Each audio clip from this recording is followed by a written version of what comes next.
I didn't know the moment I walked into that all-hands meeting, my career would be executed in front of 100 people. The lights in the open-floor auditorium were too bright, the air too thick with forced laughter and nervous coughs. He was already standing there on the stage, the CEO, slicked hair and polished smile, the kind of man who looked like he practiced charm in the mirror. His voice was bouncing off the walls, tossing around buzzwords like grenades, scaling, disruption, hypergrowth. Then his eyes found me, and that smile curved into something cruel. My name is Daniel Keaton.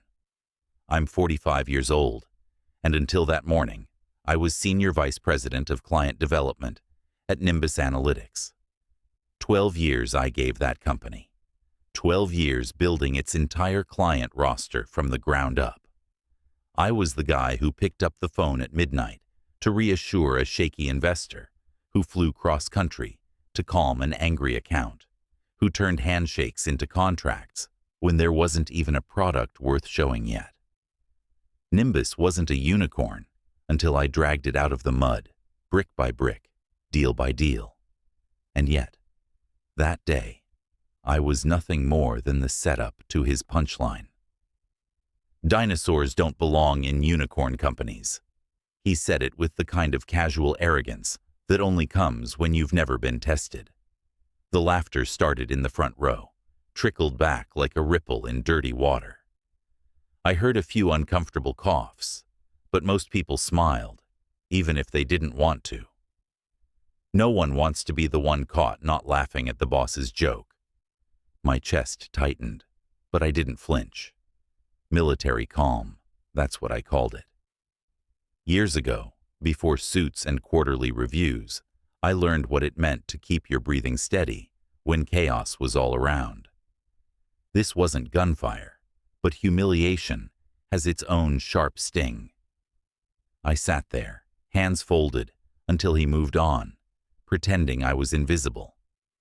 When the meeting ended, people scattered like a school of fish, sensing blood in the water. Nobody looked at me directly. A few whispered, "Sorry, Dan," as they passed, eyes on the floor. They were terrified what was happening to me might touch them too. I stood up, slow and deliberate, and walked to my office. The silence in that room was different, heavier. I'd seen men pack their things after layoffs before, but this time it was me, and I could feel the walls watching. I placed my framed photo of my daughter into the box first. Then the notebooks filled with years of client notes, initials scribbled in margins, reminders of late nights and impossible deadlines. My desk emptied quickly, but every item carried weight. 12 years reduced to cardboard. And yet, as I walked past the rows of desks, box in my arms, I felt something flicker inside me. Not anger, not even sadness, clarity. Because while everyone else was focused on my humiliation, I had been watching the CEO's deck. Growth was flat, retention was sliding, clients were restless, and he hadn't even realized it. The laughter in that room was hollow. The truth was, Nimbus wasn't scaling, it was cracking. He thought he'd buried me under his joke. He thought I'd disappear quietly, another relic of an older generation, swept aside by shiny new jargon. But the thing about dinosaurs? They leave fossils behind. Proof they existed. Proof they built something that lasted longer than the ones who mocked them. I walked out of the building without looking back. The Arizona sun hit my face, bright and sharp, and I breathed deep. My phone buzzed in my pocket. I didn't check it then. Not yet. But I knew what was waiting inside. Numbers, names, secrets. The kind of things you collect after 12 years of building a company brick by brick. Secrets that were about to turn his smirk into desperation. They told me to take my time leaving, like it was some courtesy extended to a retiree. I made it to my car and sat with the engine off. the city noise pressing in through the closed windows, while my name kept repeating in the back of my head, like a broadcast I couldn't switch off. For 12 years I had been the person who smoothed the jagged edges between product and client, the one who remembered birthdays and contract anniversaries, and the stupid little preferences that made difficult customers easy. Now my reputation was a rumor being edited by a 32-year-old with a good haircut and an appetite for spectacle. He called me burned out in the hallway outside HR, as if exhaustion and irrelevance were synonyms. The word traveled faster than I did. The first week after the all-hands was a haze of recruiters and awkward coffees. Recruiters pitched roles that sounded like they belonged to someone in their 30s. The titles were flashy, but the numbers were not. "We can offer you a director role," said one, "but it's more advisory. Equity is minimal." I laughed politely, then hung up and counted my savings instead of their promises. A friend who still worked at Nimbus texted. They framed it as a culture fit. "Sorry, Dan." The tone was apologetic, but practiced. Inside the company, the narrative had been rewritten. I left because I couldn't change. He'd painted me as the problem to justify his applause. Clients called. Not the easy ones. The ones who had flown me out for crises at 2 a.m. The ones I'd convinced to sign through storms and product delays. Their voices on the other end of the line were small and confused, like people waking up to a house rearranged in the night. "Where did you go?" one asked. "We keep getting bumped to the new team, and this person doesn't know our account history." I could have told them everything. The joke in the auditorium, the power plays, the way the CEO smiled like he'd swallowed the antacid of dismissal. Instead, I listened. I let them speak into the space I'd left. Let them list broken promises and unanswered tickets and glossy roadmaps that never reached the destination. Each complaint landed like a cold stone in my chest, heavy but useful. I learned to answer with measured phrases. "I'm sorry to hear that. We can escalate this. You should ask to speak with the account lead." I sounded like a professional who had simply stepped aside, not like a man whose life had been stripped down to a single cardboard box. The silence I left behind became tactical. Clients noticed it, and their discomfort turned toward the company. Little things unravel fast when someone who knows the knots is gone. By week 3, one of the accounts that had once been Nimbus's flagship had started making noises about an RFP. They didn't call me to beg. They called to verify dates and invoices, to make sure the ledger matched their memory. I supplied what they needed quietly, without commentary. If they decided to shop, that was their business. If they stayed, that was their call. I would not be the one to push. You learn quickly that rumors are currency in Silicon Valley. The CEO's version of the story circulated through Slack and whispered hallway conversations. He framed my departure as inevitable, a necessary pruning to make room for growth. But growth without roots is a house of cards. By week 4, the head of sales, someone he'd brought in to sing the new gospel, handed in his resignation. People left in small, clinically explained waves. HR spun polite statements about career changes and fresh starts, but the attrition figures spoke another language. I watched from the outside, cataloging each departure, each urgent message from a client who'd been left on read by the new team. There is a strange pleasure in watching the clock you wound start to tick backward. Not vindictive, not triumphant yet, just observant. Timing is everything. I stayed silent because the moment you react, you give them a script. If you shout, they have lines to repeat. If you sue, they have an antagonist to rally around. So I collected small truths instead. Dates of missed payments, threads showing promises unmet, copies of proposals that had been delayed until after the all-hands.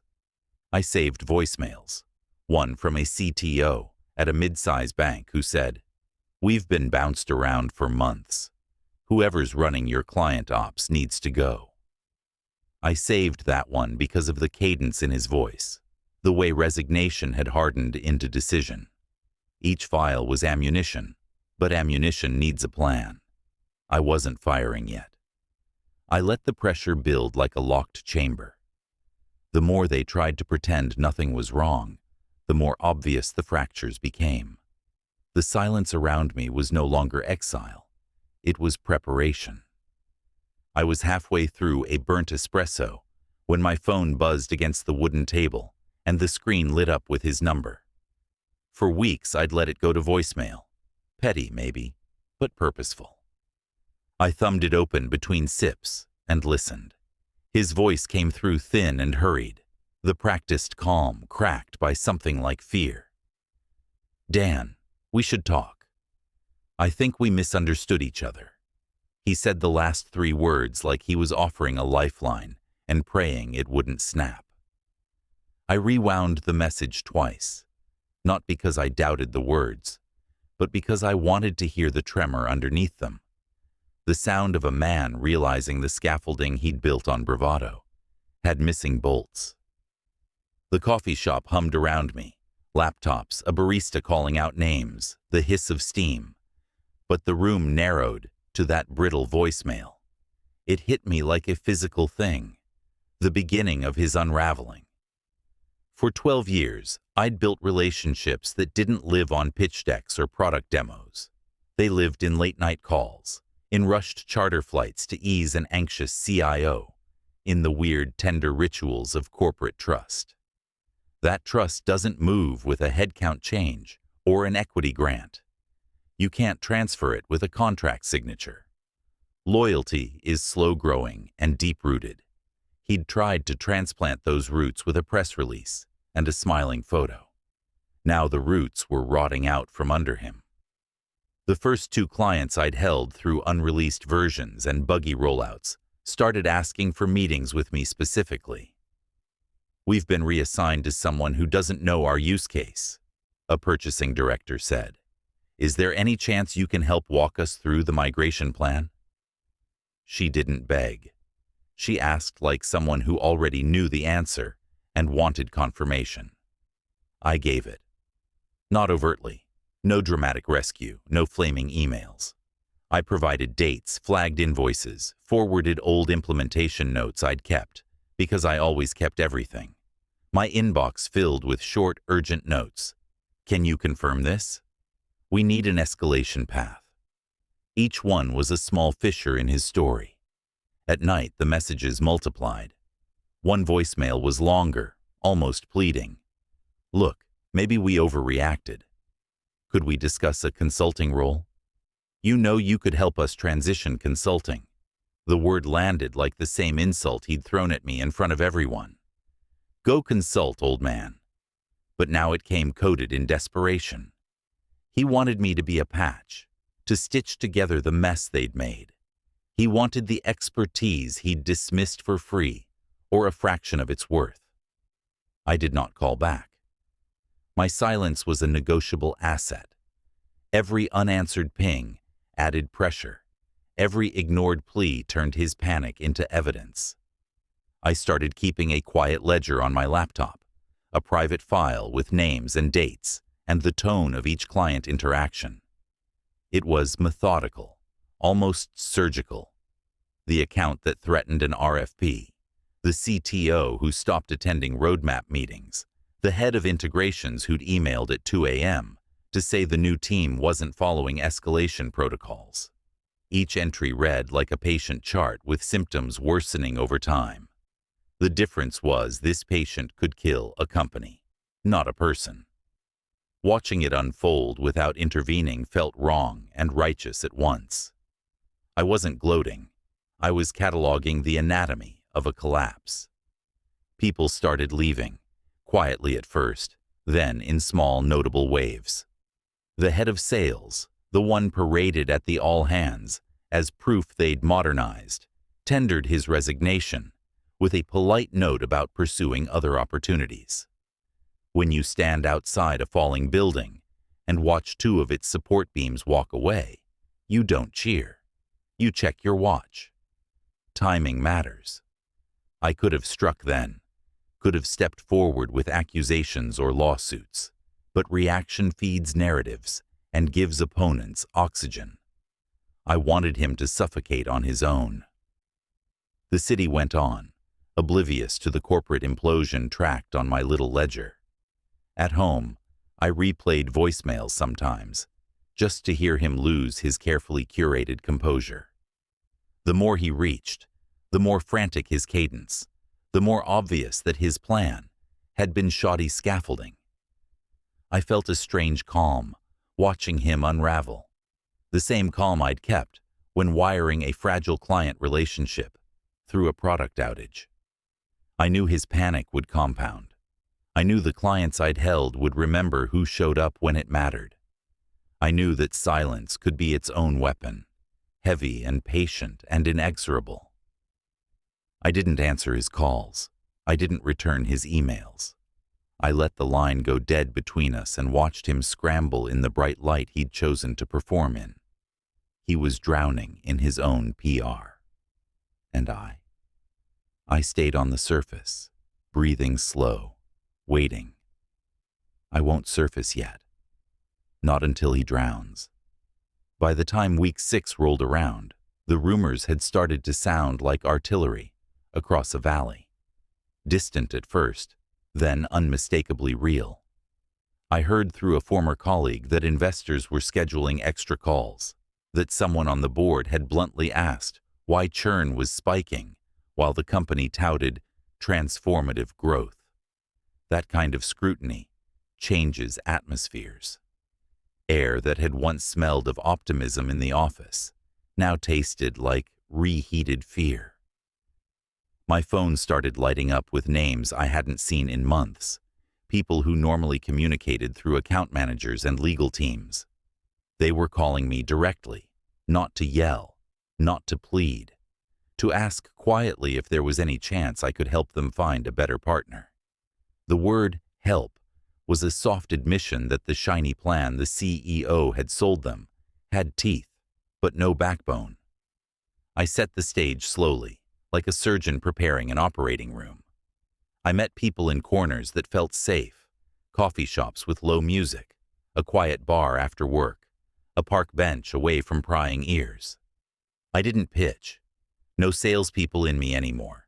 That ship had sailed. I listened. I let them talk about missed timelines, about a product that prioritized features over function, about an account team that couldn't find historical context in the mess of new hires. They told stories in fragments. A rollout that was supposed to happen 3 months ago, a promise of dedicated support that evaporated, an escalation path that led nowhere. Each tale was a nail, and I kept my hands off the hammer. I let them finish the sentence that began with distrust, so they would be the ones completing it. Off-the-record coffees became a ritual. I would bring up a memory, some minor detail from an onboarding call, a server configuration note I'd made in a rush during a weekend crisis, and watch the recognition in their faces. I'd ask a question about a contract clause they thought was settled, and watch their relief when I recited a date or an email thread they hadn't been able to find. It was never theatrical. That's the key. People defect for reasons that feel practical, not dramatic. They left because invoices were wrong, because tickets went unopened, because the empathy that had once kept a relationship alive was replaced with bullet point decks and a rotating cast of growth strategists. When someone asked if I'd be willing to help them transition, I didn't answer with a price. I asked what kept them awake at night. Then I designed answers that solved those problems. The CEO, in all his confidence, still believed cash could paper over cracks. He started to send voicemails that grew more strained and more insistent. One landed on my phone like a thrown brick. If you're poaching clients, there will be consequences. It was delivered with the kind of legal undertone reserved for men who confuse bullying with leverage. I replayed it once in the dark of my apartment, and then again, slower, like taking apart a clock to see which gear was bent. Poaching implies initiative on my part, predation. But these were relationships that had been mistreated until they dressed themselves in coats and walked out. They weren't mine to steal. They were mine to shelter if they needed it. I saved the voicemail. Evidence is a cold thing, but it has teeth. Word moved faster than I expected. A small group of clients, some I'd kept since the early days, told me they were ready to move when the contracts allowed it. Some needed help construing termination clauses. Others wanted a team to take over implementation within weeks. I began to assemble a list of logistics: who needed a migration plan, who required data escrow, what sort of transitional retainer would make legal teams comfortable. I kept everything off the record for now. Public moves invite countersuits and counter-narratives. I wanted this to look organic, clients following a competent hand, not a disgruntled executive staging a coup. There was an art to patience. Every additional week I waited, let the CEO's mistakes crystallize and the board's impatience deepen. Investors hate surprises, but they hate management that can't follow through even more. I watched as his glossy press releases began to ring hollow in conference calls, and I watched his team scramble to patch holes with flashy hires and empty roadmaps. My role was unglamorous: to be indispensable without being visible, to be the quiet home these clients could return to. So I waited. I let the quiet simmer until it smelled of something more potent than regret. One more week, I told myself. One more week for the cracks to show and the foundation to settle. Then I would close the door behind them and let the rest fall where it may. Monday morning arrived with the kind of quiet that doesn't announce itself, but carries the weight of something inevitable. I woke up before the alarm, brewed coffee I didn't taste, and sat at my desk staring at a blank screen that would soon become the opening shot. My consultancy had no glossy office, no receptionists answering phones, no catered lunches. It had a simple name, a domain, and a number that led directly to me. That was enough. By 9 o'clock, the first contracts came through.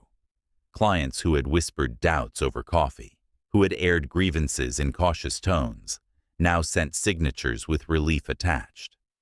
By noon, 5 of Nimbus's largest accounts were officially mine. No fanfare, no shouting, just signed PDFs dropping into my inbox like ordnance landing, exactly where you aim. Each name on the contracts carried history. I remembered when one of them had threatened to pull out because of an outage, and I'd flown red-eye to sit in their server room until the crisis was resolved. I remembered another who wanted weekly updates in plain English, no jargon, and I had written them myself for years. These weren't numbers on a spreadsheet. They were people who trusted me because I had earned that trust over a decade. Now, stripped of the PR gloss and arrogance of leadership, they were coming home. By the end of the first day, my smile was steady. I didn't celebrate. I logged the contracts, checked the onboarding steps, and prepared for the next wave. By Friday, 11 accounts had signed. Nearly half the company's revenue stream had rerouted through my consultancy without me lifting more than a phone. Nimbus's facade of strength collapsed like plaster against water. 40% of their revenue evaporated in a week, and no buzzword-filled investor deck could spin that away. I didn't need inside intel to know the panic was immediate. Emergency board calls were scheduled. The CFO was scrambling with revised forecasts. The head of product was probably shouting about how customer loyalty had been mismanaged. I knew the rhythm of collapse because I had seen it in smaller companies before. Only this time, I wasn't watching from inside. I was the reason it was happening. That Friday evening, my phone lit up again with his name. I let it go to voicemail, then pressed play. His voice was no longer polished, no longer smug. It cracked in places, faltered, pleaded. Please, we can't survive this. Let's make a deal. Just come back. The silence after the last word was longer than the message itself, like he was waiting for me even though he knew he wouldn't hear a reply. I deleted it without hesitation. Some words deserve no archive. That same afternoon, I got the call from an ally still inside. The board had voted. He was out, removed with the same swiftness he'd tried to humiliate me with. He left the building carrying a box, just as I had weeks earlier. The difference was palpable. No one laughed this time. No one avoided his eyes like they had mine. Relief was visible in their faces, a silent acknowledgement that the poison had been drained. He had walked in with arrogance and left with absence. By the end of the month, my consultancy wasn't just afloat. It was profitable. Clients who had once been chained to Nimbus's promises were now thriving under a service that remembered their names, their concerns, their histories. Nimbus itself didn't last. It was sold off in pieces, its brand stripped and discarded, its technology folded into competitors who would forget its name in a year. The man who had called me outdated, who had mocked me as a dinosaur in front of 100 colleagues, was nothing more than a cautionary tale whispered in boardrooms. A leader who underestimated loyalty, who mistook arrogance for vision. And me? I had survived humiliation, silence, and betrayal. In the end, survival wasn't enough. I won. The man who laughed at me was extinct. Betrayal is never limited to one story. It's a pattern, a rhythm as old as trust itself. A spouse, a comrade, a boss, different masks on the same face of arrogance. The ones who betray believe the moment belongs to them, that silence means surrender, that loyalty is weakness. But silence sharpens, loyalty remembers, and when the strike comes, it comes clean, final, undeniable. That is the truth I carry forward. Sometimes the only justice worth delivering is to refuse to live inside someone else's lie.